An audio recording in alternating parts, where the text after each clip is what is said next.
불임이라던 여자가 임신을 했습니다. 그리고 또 다른 생명에게는 유전병의 위험이 도사리고 있었습니다. 독수리 술도가에서는 또 어떤 일이 벌어졌을까요? 궁금하시다면 구독과 좋아요 눌러주세요. 문미수는 요즘 자주 멍해졌습니다. 부엌에서 반찬을 만들다 말고 식칼을 내려놓고 멍하니 선 채 불 꺼진 가스레인지를 바라볼 때가 많아졌죠. 지옥분의 임신 소식을 접한 지 얼마 지나지 않은 어느 날 마광숙과 한동석의 임신 소식도 전해졌습니다. 마광숙의 임신 소식은 독수리 술도가 전체를 환희로 물들였고 한동석은 주방에서 연신 미역국을 끓이며 분주히 움직였습니다. 흥수와 범수는 지옥분과 마광숙의 아이에게 태명을 지어주겠다고 설레는 얼굴로 농담을 주고받았고 오천수는 두 임산부를 위해 특식까지 주문했을 정도였습니다. 하지만 그때 문미수는 부엌 뒤편에 숨어 있었습니다. 그녀의 귓가에선 병원의 그 차가운 말이 떠나질 않았습니다. 자연 임신은 어려우실 수 있어요. 정상적인 배란이 거의 일어나지 않습니다. 담담하게 말한 의사의 말. 그러나 그 말은 미순에게 마치 절망이라는 이름의 벽처럼 다가왔습니다. 그날 이후 그녀는 웃는 얼굴 뒤로 가짜 웃음을 숨겼고 남편 오천수 앞에서도 티 하나 내지 않았습니다. 혹시라도 부담스러워질까봐라는 생각이 들었기 때문이었습니다. 나는 엄마가 될 수 없다. 그 말이 머릿속을 떠나지 않았습니다. 그 말이 그녀의 마음에 작은 균열을 냈고 결국 마광숙의 임신 소식을 들은 그날 완전히 무너졌습니다.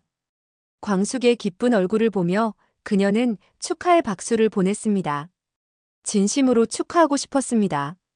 하지만 그녀의 눈에는 눈물이 차올랐고 가슴 한구석은 계속 시려왔습니다.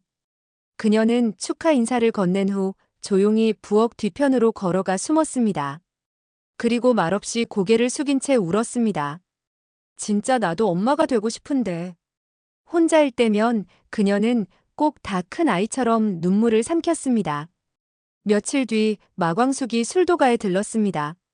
오천수와 짧은 인사를 나눈 뒤 주방으로 향하던 중 주방 한켠에 홀로 앉아있는 미순을 발견했습니다. 미순의 눈가엔 힘겹게 지운 듯한 눈물 자국이 선명했습니다. 마광숙은 조심스럽게 다가가 앉았습니다. 동서 괜찮아? 미수는 한참을 망설이다가 조용히 고개를 끄덕였습니다. 그러곤 마주 앉은 광숙에게 처음으로 그동안의 고통을 털어놓았습니다. 형님, 저 병원에서 불임 진단받았어요. 꽤 전부터요. 천수 오빠도 알고 있었어요. 마광숙은 말없이 그녀의 손을 잡았습니다. 말보다 손의 온기가 먼저였습니다. 미수는 눈물을 글썽이며 말했습니다. 형님, 임신 축하드려요. 동서 임신도 너무 기쁜 일이고요. 정말 진심이에요.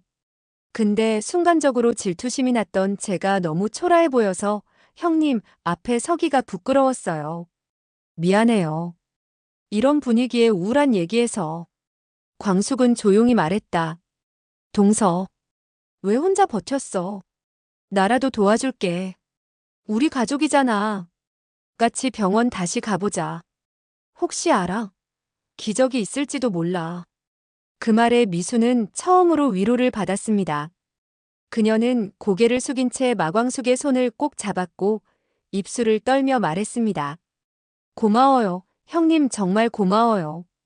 그러던 어느 날 문미수는 혼자 생각에 잠겨 주방에 앉아 있었죠. 음식 냄새만 맡아도 속이 울렁거리고 머리가 띵하고 어지러운 날이 며칠째였습니다. 그녀는 달력을 꺼내 생리 예정일을 확인했습니다. 붉은 동그라미로 표시된 날짜가 벌써 열흘은 지났습니다. 머릿속엔 혹시 라는 단어가 떠올랐습니다. 아니야. 나는 불임이라던데 괜히 기대하면 실망도 클 텐데. 그녀는 스스로를 그렇게 다독였습니다. 다음 날 그런 미순을 눈여겨본 마광숙. 직감적으로 그녀의 변화를 눈치챘고 조심스럽게 말을 건넵니다. 동서 혹시 몸이 좀 안 좋아?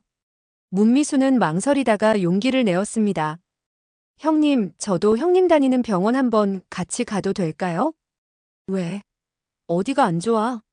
그런 건 아니고 생리 전몸 상태랑 좀 비슷한데 좀 늦어져서요. 이상이 있나 해서 걱정되네요. 광숙은 미소 지으며 말했다. 같이 가자. 내가 다니는 병원으로.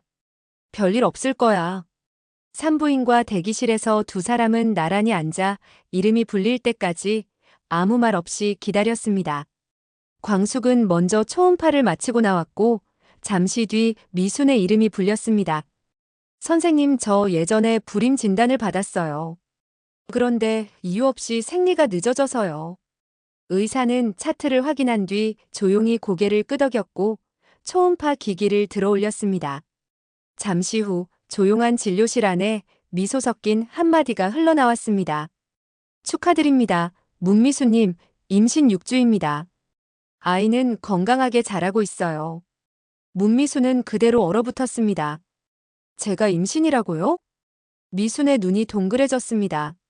믿기지 않았습니다.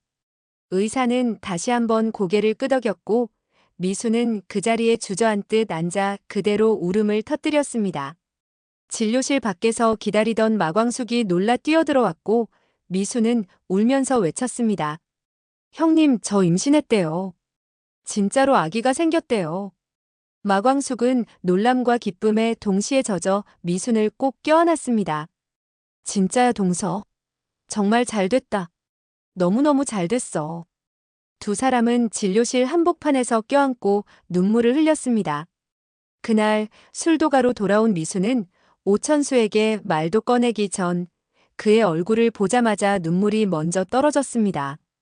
여보, 아빠 된대. 나 임신 6주래. 오천수는 믿을 수 없다는 듯 미순을 꼭 껴안고 말했습니다. 뭐, 정말이야. 우리 아기 생긴 거야? 미순이 고개를 끄덕이자 오천수는 무릎을 꿇고 얼굴을 묻었습니다. 고마워, 고맙다. 이런 날이 올 줄은 상상도 못했어. 소란스러운 소리를 듣고 나온 가족들이 축하를 해줬고 얼마 전 미순이 불임을 고백하고 함께 울던 지옥분까지도 울면서 미순의 임신을 진심으로 축하했습니다. 독수리 술도가엔 오랜만에 활기찬 웃음소리가 가득 울려 퍼졌죠. 다음 날 아침 마광숙의 집엔 새 엄마가 함께 있었습니다. 광숙, 미순, 그리고 옥분. 각자의 초음파 사진을 식탁에 올려놓고 서로의 배를 쓰다듬으며 이야기꽃을 피웠습니다. 하지만 그 행복이 언제까지 계속될 수 있을지는 아무도 몰랐습니다. 그 시각 한동석은 자신의 손바닥 위에 놓인 정기검진 결과지를 천천히 읽고 있었기 때문이었습니다. 그는 최근 들어 글씨가 겹쳐 보이고 얼굴이 흐릿하게 느껴지는 증상으로 병원을 찾았고 망막색 소변성증이라는 진행성 유전질환 진단을 받은 상태였습니다. 단순한 시력 저하가 아니었습니다. 빠르면 6개월 내에 시력을 잃을 수도 있다는 무서운 결과였죠. 하지만 그 병은 유전될 수 있다는 점이 더 큰 문제였습니다. 한동석은 산부인과와 유전병 상담을 병행하며 검사를 진행하고 있었고 의사는 조심스럽게 말했습니다. 아기의 유전자 검사를 따로 진행해 보시는 게 좋습니다. 이 질환은 유전성으로 분류됩니다. 아이가 증상을 그대로 물려받진 않아도 보인자일 가능성은 배제할 수 없습니다. 그날 한동석은 곧장 집으로 돌아왔습니다. 광숙이 잠든 사이 그는 그녀의 배 위에 살며시 손을 얹고 중얼거렸습니다. 제발 넌 괜찮길 바란다. 세상이 흐릿하게만 보여도 넌 또렷한 세상을 보게 해주고 싶어. 며칠 뒤 광숙은 우연히 남편의 서랍 속에서 진단지를 발견합니다. 진행성 망막질환 유전 가능성 있음. 그녀는 처음엔 말을 잇지 못했고 한동석이 직접 말해주기를 기다렸습니다. 다음 날 식탁에 마주 앉은 두 사람. 한동석은 그간 검사했던 결과지를 꺼내고 참았던 감정을 꺼내기 시작합니다. 여보, 미안해. 난 우리 아기가 자라나는 동안 아빠의 눈으로 세상을 알려줄 수 있을까? 광숙은 눈물을 삼키며 말했습니다. 그럼요, 여보. 우리 아기 괜찮을 거예요. 눈으로가 아니라 마음으로 세상 볼 수 있게 내가 옆에서 도와줄게요. 그 말에 한동석은 처음으로 눈물을 터뜨립니다. 미안해, 사실은 내가 더 무서웠어. 당신한테 말하면 내가 약해질까봐 겁이 났어. 한동석의 눈에는 눈물이 흘렀고 둘은 서로를 끌어안아야만 했습니다. 며칠 뒤 독수리 술도가에서 다 같이 저녁 식사를 하기로 한 날 모두가 모인 자리에서 한동석이 얘기했습니다. 나한테 유전병이 있다네. 6개월 이내 시력이 많이 저하되고 심하면 시력을 잃을지도 모른대요. 너무 두렵고 속상하지만 그래도 받아들여야죠. 그렇게 생각하니 우리 광숙 씨에게 든든한 가족들이 많아서 다행이라고 생각합니다. 비록 앞으로 태어날 우리 아이를 내가 얼마나 볼 수 있을지 모르겠지만 아빠의 역할과 가장의 역할은 꼭 해낼 수 있게 염치 없지만 우리 가족들 잘 부탁합니다. 충격적인 고백에 독수리 술도가 가족들은 깜짝 놀라서 말을 잃었어요. 지옥분과 문미수는 눈물을 글썽였고 마광숙은 덤덤히 듣고만 있었죠. 오천수가 제일 먼저 입을 떼었습니다. 형님, 걱정하지 마세요. 우리 형제들 독수리 술도가까지 하나로 만든 건 형수님이세요. 형수님 힘든 거 저희도 싫습니다. 우리가 다 함께 어떤 일이 와도 이겨낼 수 있도록 뭉치면 돼요. 오흥수도 거들었습니다. 네, 형님, 형님도 이미 저희 가족입니다. 저희가 도움이 될 수 있도록 함께 할게요. 오범수와 오강수도 당연하다는 듯 끄덕이며 걱정 말라는 눈빛을 보냈어요. 그 말에 감격한 한동석이 눈물을 훔치며 말했습니다. 광숙 씨에게도 아직 말하지 못했는데. 나 우리 아이 이름 정했어요. 아들이면 도현. 반짝이는 눈이라는 의미고 딸이면 하윤. 따뜻한 세상이란 의미예요. 그러니까 이 아이는 제 두 눈 너머를 대신 보고 이해할 사람이라는 의미로 둘 중 하나였으면 좋겠어요. 그 말에 모두가 숙연해졌습니다. 마광숙은 가라앉은 분위기를 띄우려는 듯 말했습니다. 한도현, 한하윤 이름 너무 이뻐요, 여보. 그리고 시력 완전히 잃는다는 것도 아직은 아니잖아요. 잘 치료해보고 최대한 늦춰봐요. 힘내요.